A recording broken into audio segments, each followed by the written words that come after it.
Hey, soul survivors. I'm Cynthia Schiller. We are going to talk about the different types of cheating. And also at the end, we are going to talk about the different STIs, STDs, sexually transmitted diseases or infections. A little background about me is I've been to nursing school twice, almost miscarried my daughter, went back and repeated it. And then they closed the school on me. But this is for your information and not necessarily medical advice. Follow up with the doctor, but it'll give you a starting point. So when somebody cheats on you, the risks and consequences, they extend far beyond just heartbreak. So we're going to go into depth looking at the emotional, psychological, relational, and even physical risks. So the emotional risks, you have your heartbreak and your grief. Cheating will trigger feelings of betrayal and loss. You may grieve not just the relationship, but also the image you had of your partner and your life together. Once a cheater, always a cheater, or do they change? Some people make it work, but if you're with a narcissist, be very careful because I know people who have purposely tried to give somebody some type of disease, or they would do it to have if it was like in a cheating scenario, like a trio, they would want to have the other person infected to infect that person to find out that they were with somebody else and break up that relationship. So be really careful if you're with a narcissist, psychopath, sociopath, because it can be life-threatening. So you have your heartbreak, your grief, you'll go through some shock and disbelief. Often the revelation comes some cognitive dissonance with it. Your mind starts to struggle to reconcile what you thought you knew about the person mixed with what reality is. You're going to have anger, resentment, intense anger will start to emerge, sometimes directed at your partner, sometimes at yourself. Did I miss certain signs? You start to get angry at yourself, sometimes angry at God. Even if you had friends or family, betrayal can make you feel fundamentally alone and misunderstood. It causes loneliness and isolation over time. You have psychological risks, anxiety, hypervigilance. After cheating, you might start to become suspicious of future partners or hyper aware of any signs of deception. It can cause depression. You might start to have persistent sadness, loss of motivation, or feelings of worthlessness. This can result because of somebody cheating, and we'll talk about the different types in a minute. But particularly if you have internalized this betrayal, it can start to eat and cause physical ailments too. It can have you lose the ability to trust people, both in relationships that you're in now or a future one. It can be compromised long term. Cognitive impacts. You're going to have difficulty concentrating, intrusive thoughts, or obsessive rumination. That's very, very common. You might start to replay scenarios in your head, wondering what you could have done to prevent this. It's not anything that you could have prevented. That's who they are. If they can go against their commitment to you, it's a like character flaw or a moral flaw. Now, there are relational risks, communication breakdown. Betrayal damages the foundation of open communication. This will often lead to arguments, silence, or avoidance. Now, there will also be a shift in power dynamics. Cheating can create this inequality, resentment, or fear in the relationship. The betrayed partner starts to feel subordinate or insecure, and there could be a potential for escalation. If the relationship continues without addressing the betrayal, it may lead to ongoing emotional abuse, manipulation, or further infidelity. It's important to either leave, discuss it, but be really careful. Narcissists can be quite violent. So really use discretion and caution. It can have impact on children or shared family. If there are children, cheating can destabilize their sense of security and trust in family relationships. It can cause problems later on in their lives. Now, there are physical and health risks, such as the STIs, which are sexually transmitted infections. I'll have a breakdown of those in a minute. If sexual cheating occurred, there is a real risk of infection, especially if safe practices weren't used. About 20% of people have some type of STI at any given time. So, sleep and appetite disturbances, stress from betrayal can lead to insomnia, nightmare, or changes in eating patterns. Stress related physical illness, chronic stress can elevate blood pressure, weaken the immune system, or even increase the risk of heart problems. Long term and social risks, it starts to impact your self esteem. You feel rejected or devalued, and this can start to eat away at you, and it can last for years sometimes. So, by knowing your self worth and knowing that you don't deserve it, it's nothing that you did wrong. It's something wrong within them. Also, social repercussions. Friends and family might start to take sides, causing social tension or isolation, cynicism about love, repeated betrayals, or difficulty moving on may make you distrust romantic relationships in the future. Also, coping risks. You could have unhealthy coping. Some people turn to drugs, alcohol, overeating, or even just risky behavior to cope. And some will try to overcompensate, win the person back, or control them. And this can escalate conflict or lead to toxic patterns. And it can be difficult to heal from without processing these emotions. The trauma of betrayal can linger for years. So, cheating is not just an act, it triggers a cascade of emotional, psychological, and physical consequences. But let's talk about the risks. And first, the emotional cheating. These are the types. This is when your partner forms a deep emotional bond with someone else, sharing feelings, secrets, and intimacy that should be reserved for the relationship instead of talking to you about problems or talking to somebody else. Everybody has their own definition on what cheating is. I'd like to know what you guys feel. It will have an impact on the betrayed partner, and you might start to feel replaced emotionally, even if no physical intimacy occurred. It's a little confusing sometimes, hard to categorize. What is really cheating if it wasn't physical? And this can prolong the rumination, the obsessive thoughts that you start to have. And emotional boundaries may feel violated, and it can make it hard to trust your partner's emotional availability in the future. Now, the physical or casual sexual cheating, this is sexual infidelity when somebody goes outside the relationship. It can lead to betrayal, jealousy.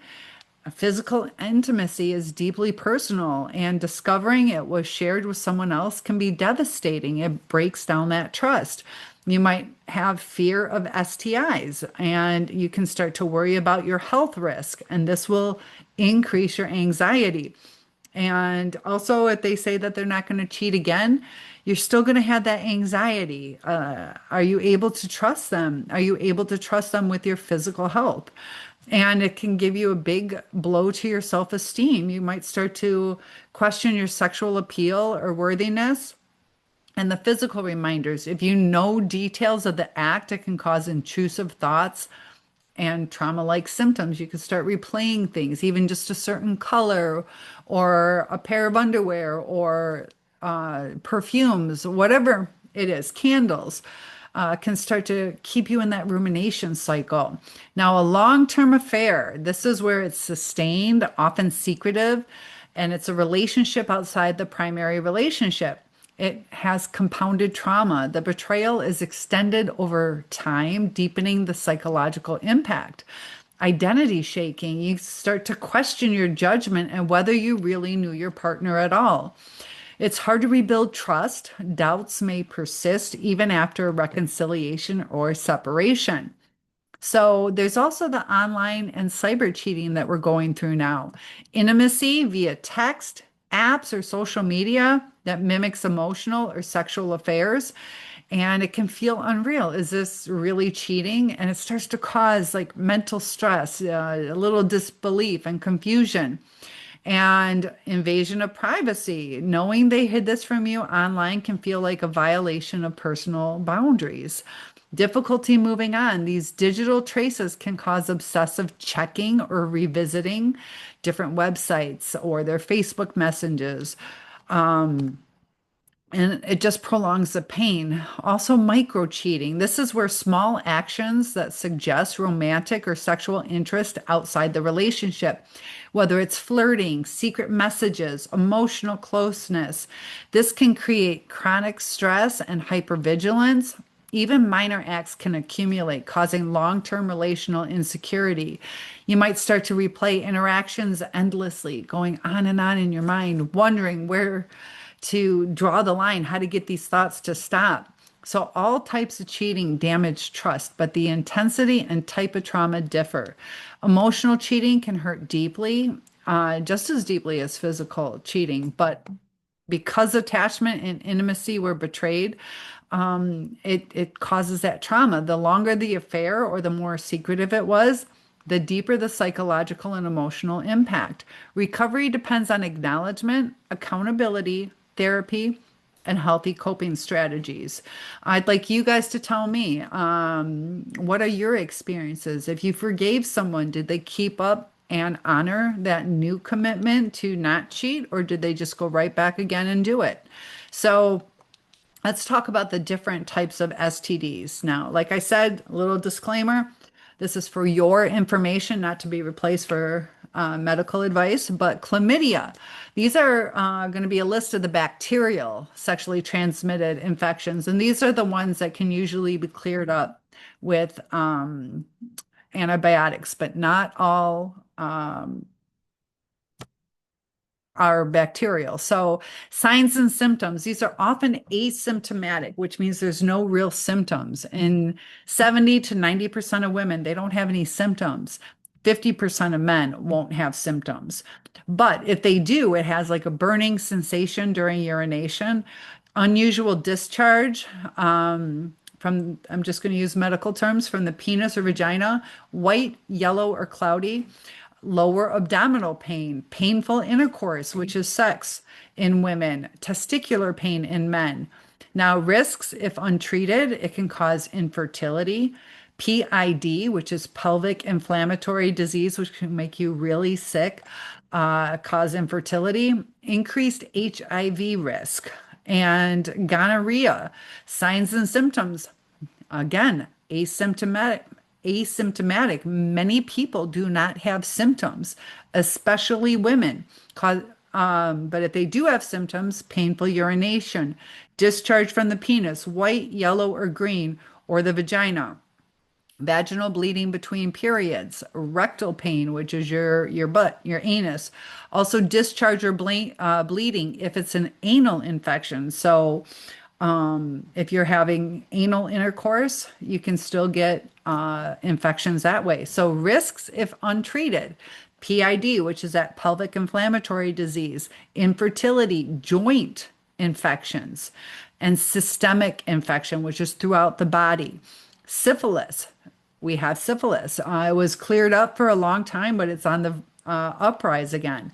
Signs and symptoms divided by the stage. Now, the primary, this is a single painless sore, a canker sore, like a little divot, kind of open sore at the infection site. Now, secondary, which will be a rash, often on the palms or the soles of your feet, mucous membrane lesions, which are like your nose, your mouth, fever, fatigue, swollen lymph nodes.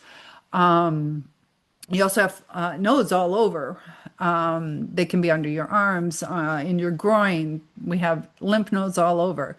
Latent, it's just no symptoms, and that's in like a relaxed stage. And the tertiary, the third, severe organ damage to the heart, brains, and nerves. And like I said, this is on the uptick. So if untreated, syphilis can cause permanent organ damage, neurological, your brain, neurological issues, and death. Trichomon, I always say this, trichomonas. Signs and symptoms, women, itching, burning, redness, or soreness of the genitals, which are your sex organs, discomfort during urination, like a frothy yellow-green vaginal discharge with a strong odor. Men, often asymptomatic, they don't show symptoms. Sometimes irritation inside the penis, mild discharge, or burning during urination. Now, if you guys are seeing a pattern, there's not always symptoms that go along with this. So many people don't even know that they're infected, especially if they have been risky and had multiple partners that could possibly infect them. Now, risks of having this untreated is increased risk of HIV, complications in pregnancy. So, viral STIs, these are the ones that antibiotics don't really work for. And that's HIV, which is the human immunodeficiency virus, signs and symptoms, early and acute infection. There is something out there right now that is causing people to be undetectable. But be real careful on that. I wouldn't even want to risk having to go through hoping a medication would work because it can cause flu-like symptoms, fever, sore throat, fatigue, swollen lymph nodes, rash, and it's often asymptomatic for years before it progresses to AIDS. If untreated, it can cause immune system failure, so you're going to get sick all the time, opportunistic infections, and AIDS. So, an opportunistic infection is when your body is in a more vulnerable state because it's immunosuppressed because of HIV. You're going to get pretty much anything will infect you, any type of little cold or virus. Now, the herpes simplex virus, you have HSV1 and HSV2. The one, you think of top, and the two is down below. But with oral sex and things like that, if somebody has a cold sore, it would be down below. So be careful on that. Signs and symptoms are painful blisters or sores on or around the genitals, rectum, or mouth, itching, tingling, or burning before sores even appear, flu-like symptoms during your outbreak, fever, body aches, swollen lymph nodes, and the risks, recurrent outbreaks, increased HIV susceptibility. And it's also very dangerous for children when they're being born. So be careful on that. That's why they put the silver nitrate in their eyes. And if you are in an outbreak, a lot of times they will prescribe a C-section to avoid possible blindness or infection of the child. Now, HPV, human papillomavirus, and these are signs and symptoms, again, often asymptomatic. These are genital warts, small bumps or growths. Certain strains can cause cervical, which is the opening between the uterus and the vagina, the cervix, anal, penile, or throat cancers. So the risk, cancer, if it's a high risk strain, genital warts, if it's a low risk strain. Hepatitis B, signs and symptoms, fatigue, nausea, abdominal pain. This will have dark urine, jaundice, which is yellowing of the skin or eyes. And this is often asymptomatic initially. Risks, if untreated, chronic liver disease, liver failure, or even liver cancer. There's also crabs, pubic lice, parasitic STIs are what we're going to talk about.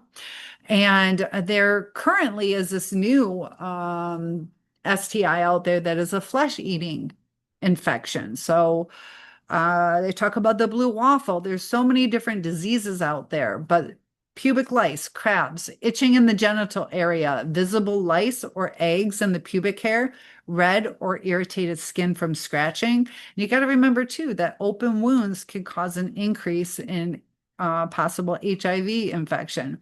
Scabies, the signs and symptoms, intense itching, especially at night, rash with tiny blisters or burrows on the skin. And there's also the fungal STIs or STI-like infections. You have your yeast infections, and these can often transfer to the mouth, which is like thrush. But this is itching, redness, or swelling in the genital area. thick white cottage cheese like discharge, painful urination, or intercourse. And it's not always sexually transmitted. So if your woman or yourself have this yeast infection, it could be from sitting in a wet bathing suit, or extra moist panties for too long, or just wearing nylon, something that doesn't breathe as much. But this can also happen when people are sharing partners. So just be aware that that can be transmitted sexually, but not always. So the also bacterial vaginosis, where it will give the woman like a fishy smell, and it can um, be quite itchy, painful, and just unhealthy. So asymptomatic, it's common. Many STIs show no symptoms.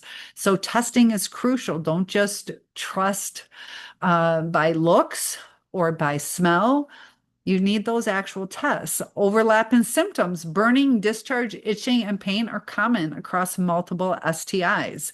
And early treatment matters. Most bacterial STIs can be cured. Did you notice I said most? With antibiotics. Viral infections are managed but not cured. So be cautious and really think it through if you're going to take back a cheating partner.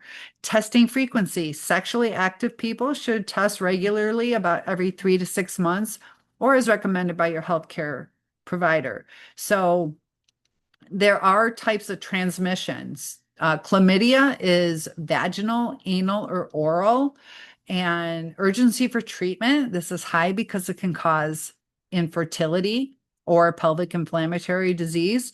Gonorrhea, vaginal, oral, or anal is how you can get it. Causes infertility, joints, and systemic infection. So it has high.